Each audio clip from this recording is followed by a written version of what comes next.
Seoul का आकाश धुएं के काले बादलों से ढका हुआ था। एक गगनचुंबी इमारत आग की लपटों में घिरी हुई थी। सायरन की आवाजें और लोगों की चीख पुकार के बीच एक फायर फाइटर, जिसका नाम किम जाहोंग है, अपनी जान की परवाह किए बिना आग की लपटों से जूझ रहा था। उसका लक्ष्य स्पष्ट था, एक छोटी बच्ची को बचाना जो इमारत के ऊपरी हिस्से में फंसी थी। जाहोंग ने बच्ची को अपनी बाहों में जकड़ लिया और खिड़की से छलांग लगा दी। हवा में झूलते हुए सुरक्षा रस्सी का तनाव चरम पर था। तभी रस्सी टूट गई। जाहोंग बच्ची को अपनी छाती से लगाए हुए गुरुत्वाकर्षण के अधीन होकर नीचे गिरा। जमीन से टकराते ही गहरा सन्नाटा छा गया। कुछ क्षणों बाद जाहोंग ने अपनी आंखें खोली। उसे लगा कि वो बाल बाल बच गया है। वो उठ खड़ा हुआ। उसने देखा कि उसके सहकर्मी उसे घेरे हुए हैं और रो रहे थे। वो चिल्लाया, मैं ठीक हूं, लेकिन किसी ने उसकी आवाज नहीं सुनी। तभी उसकी नजर जमीन पर पड़ी। वहां उसका अपना ही शरीर क्षत विक्षत पड़ा था। ये एहसास कि वो मर चुका है अभी पूरी तरह से उसके मन में बैठा भी नहीं था कि किसी ने उसका नाम पुकारा। तभी धुएं के बीच से दो आकृतियां उभरी, एक लंबा काले कोट में सजीला युवक और एक छोटी प्यारी लड़की। ये थे परलोक के रक्षक, हेवो नमक और डियोक चून। हेवो नमक ने व्यंग्यात्मक मुस्कान के साथ कहा, बधाई हो, आप मर चुके हैं, हम आपको लेने आए हैं। डियोक चून, जिसके हाथ में एक चमकती हुई तख्ती थी, उत्साह से बोली, मिस्टर किम, आप एक पैरागन हैं। पिछले 19 वर्षों में यह पहली बार है जब हमें कोई ऐसा नेक इंसान मिला है। जाहोंग अपनी मृत्यु को स्वीकार नहीं कर पा रहा था। उसका एकमात्र विचार अपनी बूढ़ी मां के बारे में था, जिसे वो बिना अलविदा कहे छोड़ आया था। लेकिन नियति का पहिया घूम चुका था। तभी वहां तीसरा और सबसे प्रमुख रक्षक, जिसका नाम गंग लिम था और वो दल का नेता था, प्रकट नहीं हुआ, क्योंकि वो सीधे परीक्षण द्वार पर उनका इंतजार कर रहा था। जाहोंग को परलोक के द्वार की ओर खींच लिया गया। परलोक का दृश्य किसी भी मानवीय कल्पना से परे था। विशालकाय द्वार, अंतहीन कतारें और आसमान में तैरते हुए अजीबोगरीब जीव। गंग लिम ने वहां उनका स्वागत किया। उसने जाहोंग को समझाया कि उन्हें 49 दिनों में 7 अदालतों का सामना करना है। यदि वे सफल हुए तो जाहोंग पुनर्जन्म ले सकेगा और रक्षकों को भी उनके 1000 साल के सेवाकाल के बाद पुनर्जन्म का मौका मिलेगा। बताया जाता है कि मृत्यु के पश्चात एक आत्मा को 49 दिनों के भीतर 7 परीक्षणों से गुजरना पड़ता है। जो आत्माएं हत्या, आलस्य, छल, अन्याय, विश्वासघात, हिंसा और अधर्म के पापों से मुक्त पाई जाती हैं, केवल वे ही पुनर्जन्म प्राप्त कर सकती हैं। तभी हम कहानी में आगे बढ़ते हैं। पहली अदालत हत्या का नर्क थी। यहाँ का वातावरण खौलते हुए लावा और धधकते ज्वालामुखी जैसा था। मैंने किसी को नहीं मारा, जाहोंग ने विरोध किया। अदालत में हत्या के देवता ने अभियोग लगाया। उन्होंने एक दृश्य दिखाया। आग लगी हुई इमारत में जाहोंग का एक सहकर्मी मलबे के नीचे दबा था। जाहोंग उसे बचाने की कोशिश कर रहा था, लेकिन आग बढ़ रही थी। अंततः जाहोंग ने उस सहकर्मी को छोड़ दिया और दूसरे पीड़ितों को बचाने चला गया। बाद में वो इमारत ढह गई और सहकर्मी मर गया। अभियोजक ने तर्क दिया, इन्होंने उसे मरने के लिए छोड़ दिया, जो इनडायरेक्ट मर्डर के समान है। जाहोंग ग्लानि से भर गया। वो अपनी सफाई में कुछ नहीं बोला, लेकिन गंग लिम ने हस्तक्षेप किया। उसने समय को पीछे ले जाकर उस घटना का पूरा संदर्भ दिखाया। जाहोंग ने उस सहकर्मी को वचन दिया था कि वो वापस आएगा। उसने उस दौरान 8 अन्य लोगों की जान बचाई और अंत में जब वो वापस लौटा तो मलबे के ढेर में खुद भी बुरी तरह जल गया था, लेकिन अपने मित्र को नहीं बचा सका। गंग लिम ने भावनात्मक तर्क दिया। जीवन और मृत्यु के उस क्षण में इसने कई जीवनों को चुना। क्या ये हत्या है या वीरता? न्यायाधीश ने जाहोंग के बलिदान को देखा और उसे निर्दोष घोषित किया, लेकिन जाहोंग की आंखों में अभी भी अपने मित्र को न बचा पाने का दुख था। अगला पड़ाव आलस्य का नर्क था। यहाँ उन आत्माओं को दंडित किया जाता था जिन्होंने अपना जीवन व्यर्थ गंवाया था। सजा के तौर पर आत्माओं को एक विशाल नदी में तैरना पड़ता था, जिसके पीछे आदमखोर मछलियां पड़ी थीं और एक विशालकाय पत्थर का पहिया उन्हें कुचलने के लिए घूम रहा था। नर्क की देवी ने जाहोंग के जीवन को स्कैन किया। वो एक आदर्श आत्मा था, इसलिए सबको लगा कि यह परीक्षण आसान होगा। आपने जीवन में कभी आराम नहीं किया, देवी ने प्रशंसा की। अग्निशामक के रूप में काम करने के अलावा आप रात में रेस्टोरेंट में काम करते थे, सप्ताहांत में टैक्सी चलाते थे। इतना परिश्रम क्यों? जाहोंग ने सपाट स्वर में उत्तर दिया, पैसे के लिए। सन्नाटा छा गया। परलोक में लोभ और केवल धन के लिए जीना पाप माना जाता है। देवी क्रोधित हो गई। पैसे के लिए? तुच्छ लोभ, इसे नदी में फेंक दो। जब जाहोंग झरने की ओर गिरने लगा तो गंगलिम ने अपनी जादुई जंजीरों से उसे पकड़ा और डियोकचुन ने जल्दी से बचाव पक्ष रखा। उसने जाहोंग के जीवन की वास्तविकता दिखाई। जाहोंग एक गरीब परिवार से था। उसकी मां गूंगी और गंभीर रूप से बीमार थी। उसका छोटा भाई, जिसका नाम किम सू होंग था, वो कानून की पढ़ाई कर रहा था। जाहोंग द्वारा कमाया गया हर एक पैसा उसकी मां के इलाज और भाई की फीस में जाता था। उसने अपने लिए कभी कुछ नहीं खरीदा, कभी छुट्टी नहीं ली। उसका धन प्रेम वास्तव में त्याग था। देवी का क्रोध करुणा में बदल गया। उन्होंने जाहोंग को बरी कर दिया। जैसे ही वे आलस्य के नर्क से आगे बढ़े, परलोक के वातावरण में अचानक परिवर्तन आया। शांत नदी में तूफान आ गया। समय की गति बदल गई। भयानक नरक पिशाच उन पर हमला करने लगे। गंगलिम ने भांप लिया कि कुछ बहुत गलत हुआ है। लिविंग वर्ल्ड में जाहोंग के परिवार का कोई सदस्य मर गया है और वो एक प्रतिशोधी आत्मा बन गया है, गंगलिम ने कहा। जब तक उस आत्मा को शांत नहीं किया जाता, परलोक की यात्रा असंभव हो जाएगी। गंगलिम ने निर्णय लिया, वो इहलोक जाकर मामले की जांच करेगा, जबकि हेवोनमक और डियोकचुन जाहोंग को अगले परीक्षणों के लिए ले जाएंगे।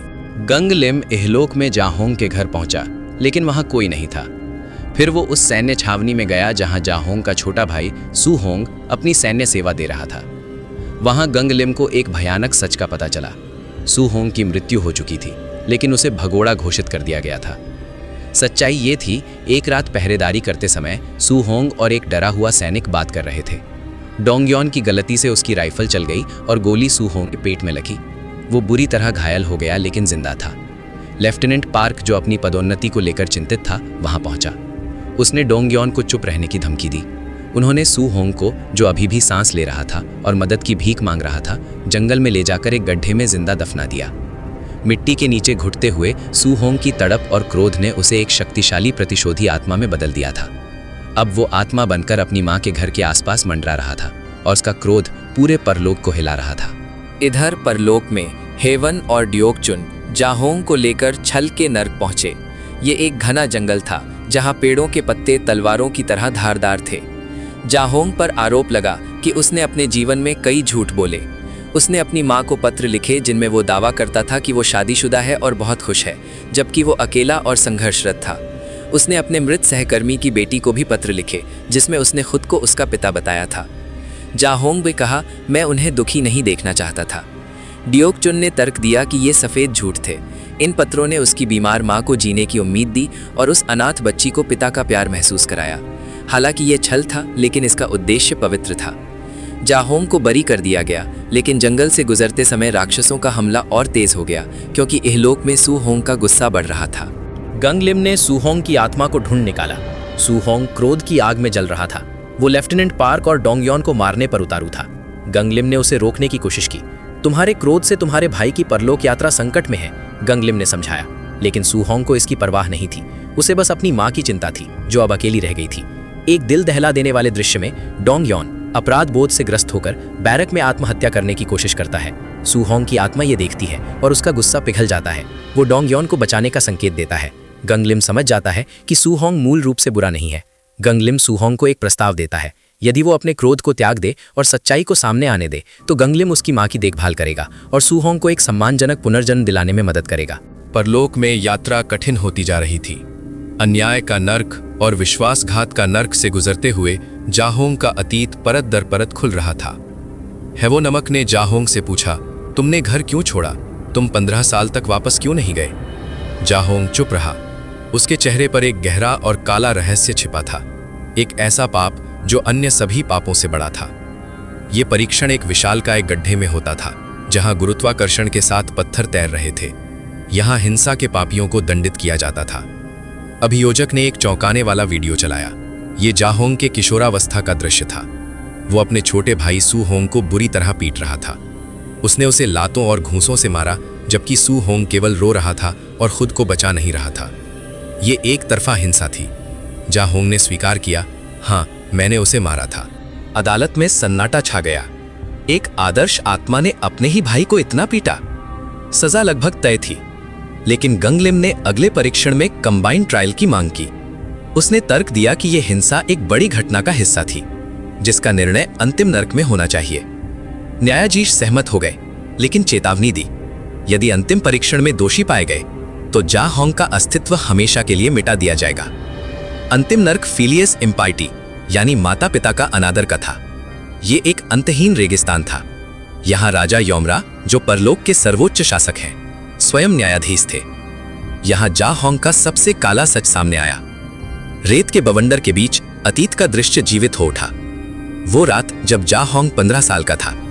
उसकी मां बीमार थी, परिवार कर्ज में डूबा था और भविष्य अंधकारमय था। जा होंग ने निर्णय लिया था कि वो पूरे परिवार को खत्म कर देगा और फिर खुद मर जाएगा। दृश्य में जा होंग तकिया लेकर अपनी सोती हुई मां के पास गया। वो उसका गला घोटने के लिए तैयार था। उसके हाथ कांप रहे थे। तभी सू होंग जाग गया और उसने जा होंग को रोकने की कोशिश की। जा होंग ने गुस्से और हताशा में सू होंग को पीटना शुरू कर दिया। अंत में जा होंग अपनी मां को नहीं मार सका। वो घर से भाग गया और कभी वापस नहीं लौटा। वो 15 साल तक पागलों की तरह काम करता रहा ताकि पैसे भेज सके, लेकिन वो अपने अपराध बोध के कारण कभी मां के सामने जाने की हिम्मत नहीं जुटा पाया। राजा योमरा ने कठोर स्वर में कहा, तुमने अपनी मां की हत्या का प्रयास किया। यह सबसे बड़ा पाप है। तुम्हें पुनर्जन्म नहीं मिलेगा। जा होंग ने घुटने टेक दिए। उसने कोई दया नहीं मांगी। वो रोते हुए बोला, मैं पापी हूं, मुझे दंड दीजिए। उसी समय इहलोक में स्थिति अनियंत्रित हो गई। लेफ्टिनेंट पार्क ने सू होंग के शव को कहीं और छिपाने की कोशिश की। सू होंग की आत्मा फिर से क्रोधित हो उठी और एक विशालकाय बवंडर का रूप ले लिया जो सियोल को नष्ट करने लगा। गंगलिम को बल प्रयोग करना पड़ा। उसने सू होंग की आत्मा से लड़ाई की, लेकिन साथ ही उसे जा होंग के परीक्षण का दृश्य भी दिखाया। सू होंग ने देखा कि उसका बड़ा भाई किस दर्द से गुजर रहा है। गंगलिम ने चिल्लाकर कहा, तुम्हारी मां ने उस रात सब कुछ जान लिया था, लेकिन उन्होंने कभी कुछ नहीं कहा। यह सुनकर सू होंग स्तब्ध रह गया। गंगलिम ने अपनी शक्तियों का उपयोग करके सू होंग की आत्मा को उसकी मां के सपने में प्रवेश कराया। ये अंतिम अवसर था। अंतिम परीक्षण के बीच रेगिस्तान में एक स्क्रीन पर मां का सपना दिखाई देने लगा। सपने में सू होंग अपनी साफ सुथरी वर्दी में अपनी मां के पास आया। मां बूढ़ी और कमजोर लग रही थी। सू होंग ने कहा, मां, मैं जा रहा हूं और भाई भी आपसे बहुत प्यार करता है। मां, जो गूंगी थी, सपने में बोल पड़ी। उसकी आवाज कांप रही थी। नहीं, तुम दोनों ने कुछ गलत नहीं किया। पापी तो मैं हूं। मां रोने लगी। मैं एक बुरी मां थी जो अपने बच्चों को पाल नहीं सकी। उस रात मैं जागी हुई थी। मैं जानती थी कि जा होंग क्या करने वाला था। मैंने दरवाजा खुला छोड़ दिया था ताकि हम सब एक साथ जा सकें। अदालत में यह सुनकर जा होंग फूट फूट कर रोने लगा। उसे पता ही नहीं था कि उसकी मां जागी हुई थी और उसने उसे माफ कर दिया था। मां ने आगे कहा, जा होंग, मेरे बेटे, तुमने 15 साल तक खुद को सजा दी। अब बस करो। मैं तुम्हें माफ करती हूँ। मैंने तुम्हें उसी दिन माफ कर दिया था। ये एक ऐसा क्षण था जिसने पत्थर दिल रक्षकों को भी रुला दिया। इहलोक में सू होंग की आत्मा शांत हो गई और उसने अपनी मां के सामने सिर झुका दिया। राजा यमराज ने अपनी कलम नीचे रख दी। परलोक का नियम स्पष्ट था। यदि जीवित रहते हुए पीड़ित ने अपराधी को सच्चे दिल से माफ कर दिया है तो परलोक उस पाप के लिए सजा नहीं दे सकता। यमराज ने घोषणा की, अभियुक्त किम जा होंग को सभी आरोपों से बरी किया जाता है। उसे तत्काल पुनर्जन्म प्रदान किया जाए। रेगिस्तान में प्रकाश की एक किरण उतरी। जा होंग का शरीर चमकने लगा।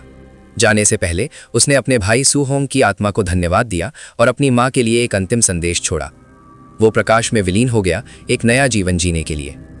जा होंग के जाने के बाद गंगलिम इहलोक में सू होंग की आत्मा के सामने खड़ा था। अब तुम्हारी बारी है, गंगलिम ने कहा। तुम 49वीं आत्मा होगे जिसे हम पुनर्जन्म दिलाएंगे। लेकिन सू होंग एक साधारण आत्मा नहीं था। वो एक प्रतिशोधी आत्मा रह चुका था, इसलिए उसका रास्ता और भी कठिन होने वाला था। फिल्म के अंतिम दृश्यों में कुछ महत्वपूर्ण खुलासे हुए। हैवॉन नमक और डियोक चुन अपनी यादें खो चुके हैं, लेकिन गंगलिम को सब याद है।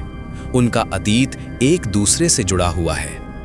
गंगलिम और राजा योमरा के बीच एक गहरा संबंध है जो अगली फिल्म में उजागर होगा। अंत में हम एक शक्तिशाली घर के देवता को एक गरीब परिवार की रक्षा करते हुए देखते हैं, जो अगली कहानी की नींव रखता है। फिल्म एक मार्मिक नोट पर समाप्त होती है। मां को जा होंग द्वारा भेजा गया एक इलेक्ट्रिक राइस कुकर मिलता है, जिसके अंदर एक पत्र है। वो उसे छाती से लगा लेती है, ये जानते हुए कि उसके दोनों बेटे अब शांति में है। अलॉन्ग विद द गॉड्स केवल मृत्यु के बाद की कहानी नहीं है, बल्कि ये जीवन के मूल्य, क्षमा की शक्ति और माता पिता के निस्वार्थ प्रेम की एक महाकाव्य गाथा है। किम जाहोंग की यात्रा हमें सिखाती है कि सच्चा नर्क अपने पापों के बोझ के साथ जीना है और सच्चा स्वर्ग अपनों से मिली क्षमा में निहित है।